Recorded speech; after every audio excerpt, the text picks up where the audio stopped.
Olá, tudo bem? Seja muito bem-vindo, seja muito bem-vinda a mais um curso da STAR, Dor Lombar, um guia prático. Nesse curso eu vou te ajudar, eu vou te conduzir por uma rotina prática para te ajudar a ter mais clareza, a entender melhor o processo de avaliação e o processo de tratamento dessa condição. Meu nome é Murilo Demarco, eu sou fisioterapeuta, mestre em fisioterapia. Todo o meu trabalho ele é amplamente dedicado à abordagem dos pacientes com dor na coluna lombar e também com dor na coluna cervical. E a minha ideia aqui é compartilhar um pouquinho com você a minha experiência prática, um pouco daquilo que eu estudo para te ajudar, a organizar melhor a sua prática.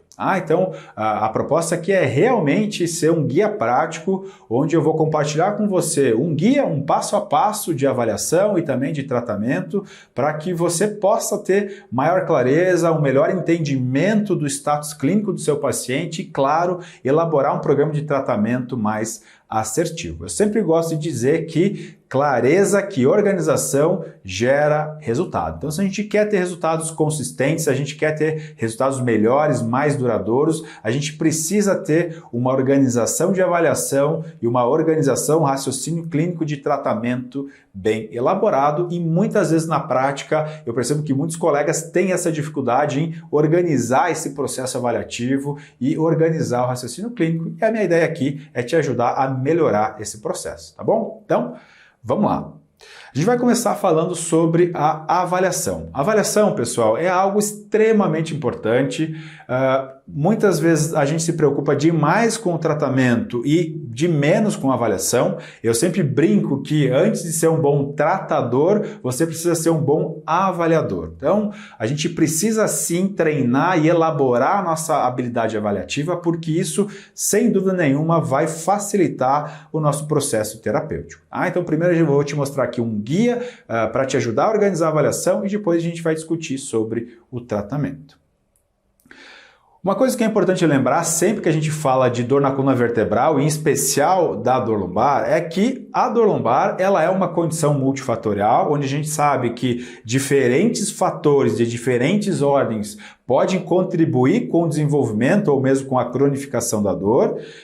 A gente sabe também que, na grande maioria dos casos, a dor lombar ela é classificada como não específica, ou seja, onde a gente não consegue identificar uma causa patoanatômica clara, específica, responsável pela dor. E esses dois fatos, essa condição, essa característica heterogênea, multifatorial, e esse fato da dor lombar ser uma condição não específica, fazem com que o nosso processo avaliativo tenha que ser ainda mais organizado e ainda mais amplo. Então, a gente sabe hoje também que o modelo biopsicossocial, ele é o melhor modelo, o modelo mais recomendado pelas evidências científicas para que a gente conduza a abordagem dos pacientes com dor na coluna lombar.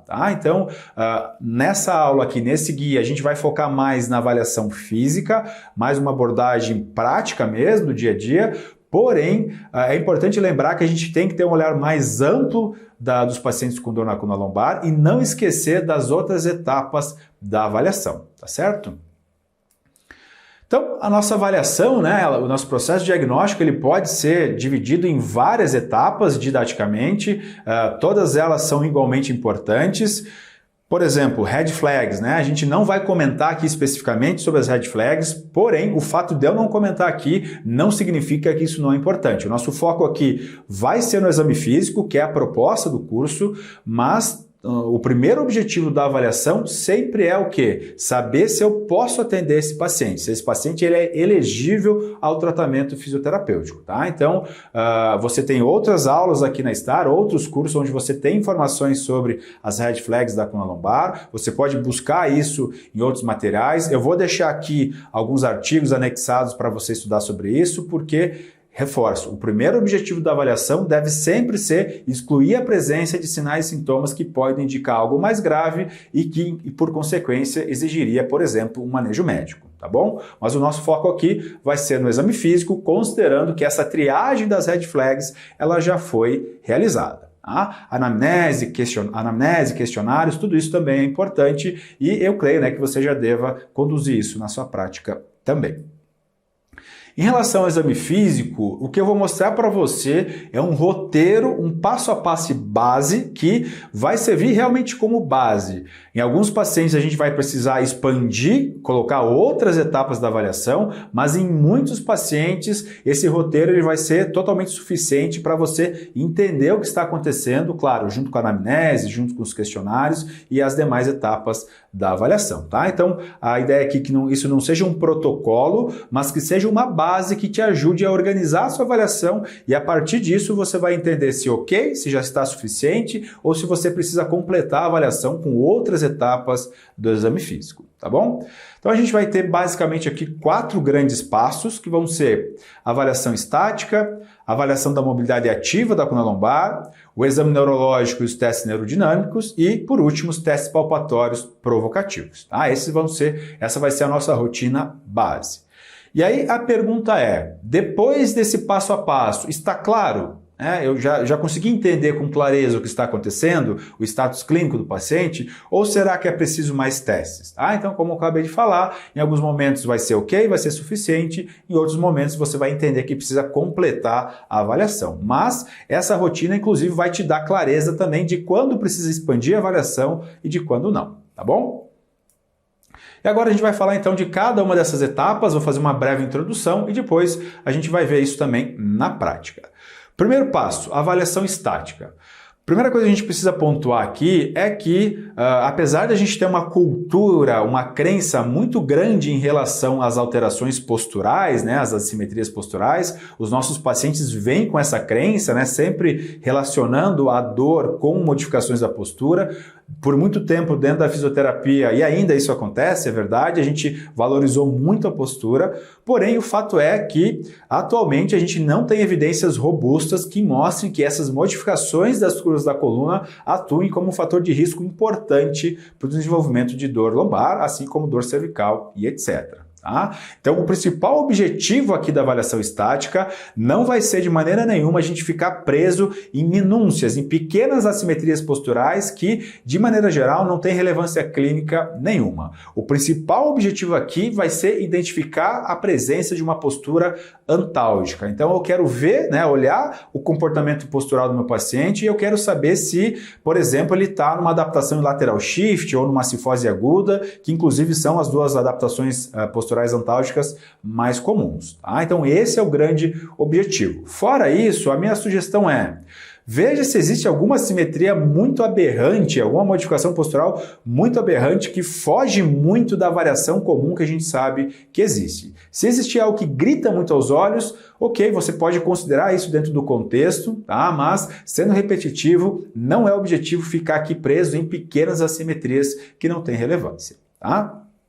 Lateral shift, pessoal, o que é o lateral shift? É quando existe esse desvio, né, lateral do tronco, isso é relativamente comum o paciente se apresentar assim, tá? Principalmente quando o paciente está numa crise mais aguda, e também o paciente pode vir com a cifose aguda, que é a foto da direita, né, onde o paciente está levemente fletido e ele tem dificuldade de estender a coluna. Tá? E por que é importante? Porque o paciente que chega para você com uma postura antálgica aguda, a maneira de conduzir a avaliação e a maneira de conduzir o tratamento, talvez, né, vão ter que ser adaptadas. O paciente que chega com postura antálgica, não são todos, mas ele pode vir no status clínico bem sintomático, com sintoma bem volátil, e aí, óbvio, a gente vai ter que abordar isso com mais cuidado. Tá? Então, é por isso que é importante a gente identificar essas assimetrias antálgicas. O segundo passo vai ser a avaliação da mobilidade ativa da coluna lombar, um passo fundamental que a gente tem que fazer, né, com clareza, de maneira pragmática, que vai nos dar uma série de informações. Então a gente vai avaliar flexão, extensão, inclinação, deslocamento lateral, que não é um movimento muito comum, mas que pode ser muito interessante, a rotação, enfim, todos os movimentos, né, analíticos da coluna. Nós vamos avaliar a presença de dor, se tem dor ou não tem, qual que é a intensidade, aonde que a dor aparece, né? Então, se a dor é só na coluna, se é na direita, se é na esquerda, se ela irradia, se irradia até onde vai. A gente vai avaliar a angulação onde esse sintoma aparece, a gente vai avaliar a confiança, então se o paciente tem medo ou não para fazer o movimento, a gente vai avaliar a qualidade do movimento, a amplitude de movimento. Então, tem uma série de informações que a gente pode trazer aqui, tá? Uma única observação que eu gosto de fazer, sem terrorismo biomecânico. Então, é natural, é normal que os pacientes tenham alguma restrição. Então, de novo, aqui a gente quer ficar com aquilo que é relevante. Pequenas alterações do movimento, pequenas restrições, isso é absolutamente normal. Isso existe mesmo em pessoas totalmente assintomáticas. Então, nosso objetivo aqui é ter referências clínicas, entender o comportamento da dor e ficar com aquilo que realmente tem relevância para nós. Tá?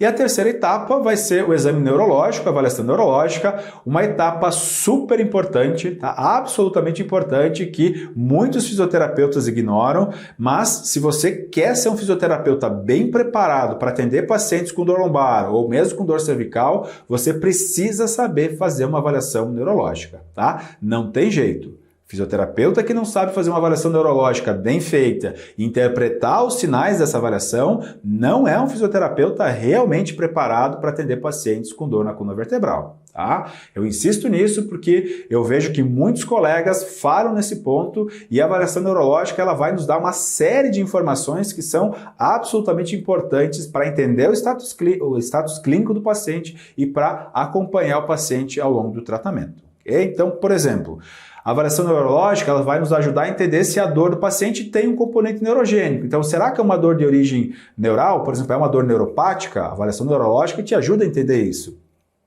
Qual que é o status neurológico desse paciente? Ele tem alguma perda neurológica grave ou que está progredindo? Ele tem sinais de mielopatia? Né? Esse paciente precisa de uma indicação cirúrgica? Será que a cirurgia agora, imediata, é realmente necessária? Será que pode adiar a cirurgia? Ou não, não tem, né? A cirurgia é totalmente descartada. Por exemplo, num paciente com radiculopatia, num paciente com hernia de disco, o exame neurológico vai ser talvez o principal elemento onde a gente vai pautar a decisão cirúrgica, né? Onde a gente vai dizer, ó, não, aqui precisa de uma cirurgia imediata, aqui a gente pode adiar. Tá? A dor não é parâmetro para a decisão cirúrgica, pelo menos não para a decisão cirúrgica imediata. Tá? E além disso, né, para você acompanhar o status neurológico do paciente ao longo do tempo, você tem que saber, ter feito uma avaliação inicial e saber interpretar isso. É algo realmente importante. Então, é comum o paciente vir para nós com algum grau de perda neurológica, por exemplo, num quadro de radiculopatia, e a gente tem que acompanhar como que está se comportando essa perda neurológica. Se ela está recuperando, que é isso que a gente quer, ou se ela está progredindo, porque caso ela esteja progredindo, isso é um sinal de alerta e talvez a gente tenha que pensar no exame de imagem ou até mesmo, talvez, numa intervenção mais invasiva. Tá? Então, é extremamente importante a gente saber conduzir e interpretar o exame neurológico. Eu sou bem insistente nesse ponto, tá bom?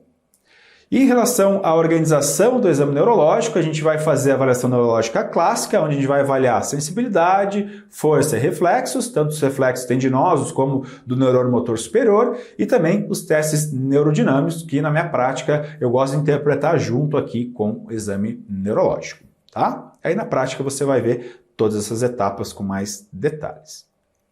E o último passo do nosso exame base vão ser os testes palpatórios provocativos, onde aqui a gente vai fazer, por exemplo, o Spring Test, que é um teste mais irritativo vertebral, articular, e também a palpação muscular. Tá? Qual que é o objetivo aqui? Eu quero saber se eu consigo reproduzir a dor do paciente. Eu sei que, por exemplo, o Spring Test, em algumas leituras de terapia manual, a gente pode tentar identificar se existe disfunção, se existe, né, alterações de posicionamento vertebral, ou enfim, se existe hipomobilidade, hipermobilidade. Essas análises mais minuciosas, de maneira geral, o que a evidência mostra que elas não são muito confiáveis, então a gente até pode fazer uma análise mais subjetiva, na prática a gente vai, né, com o tempo entendendo, ó, que parece que realmente está mais restrito, né? Mas o principal objetivo aqui não é fazer essa análise extremamente subjetiva. O principal objetivo aqui é eu quero saber se eu consigo reproduzir o sintoma do paciente, porque isso dentro do contexto geral da avaliação vai ser importante em muitos casos. Tá? E aqui eu faço uma observação, por exemplo, nem toda dor lombar ela vem das estruturas da coluna lombar, né? Mesmo a dor noceptiva, onde a gente sabe que pode ter alguma irritação tecidual, nem sempre isso vem da coluna lombar, tá? Por exemplo, alterações do quadril, uma osteoartrose, ela pode gerar dor referida no glúteo, na lombar baixa, na perna, e você confundir isso com uma dor ciática, por exemplo. Tá? Então, esse tipo de avaliação vai nos ajudar a interpretar o quadro geral do paciente, mas a gente tem que tomar cuidado para não fazer um excesso de inferência que não vai ter uma relevância clínica tão importante. E além disso, né, como eu comentei, existem outras etapas do exame físico que podem ser necessárias ou que você pode complementar, que em alguns casos vão ser interessantes, em outros casos talvez nem tanto, tá? Então só para você saber e para reforçar que a gente vai falar de uma rotina base que vai te ajudar muito, porém que não é só isso, que em algumas etapas a gente vai ter que adaptar isso, né, de acordo com o paciente. Então, por exemplo, preferência direcional não é algo que é primordial, mas se você sabe avaliar, se você tem treinamento no MDT, isso pode te ajudar, é algo que eu acho interessante para os pacientes com dor na coluna lombar, avaliação do quadril, avaliação da sacroiliaca, avaliação do perfil modulatório, então avaliar CPM, somação temporal, testes funcionais, enfim, existe uma série de outras etapas que podem ser necessárias e aí, claro, você vai ter que adaptar isso de caso para caso. Porém, mesmo essa rotina base, ela vai te ajudar a entender quando mais testes podem fazer sentido ou não, tá bom? Ok? Então, muito obrigado. Essa foi a nossa aula introdutória sobre avaliação. Na sequência, a gente continua com o nosso guia prático de avaliação e tratamento da dor lombar.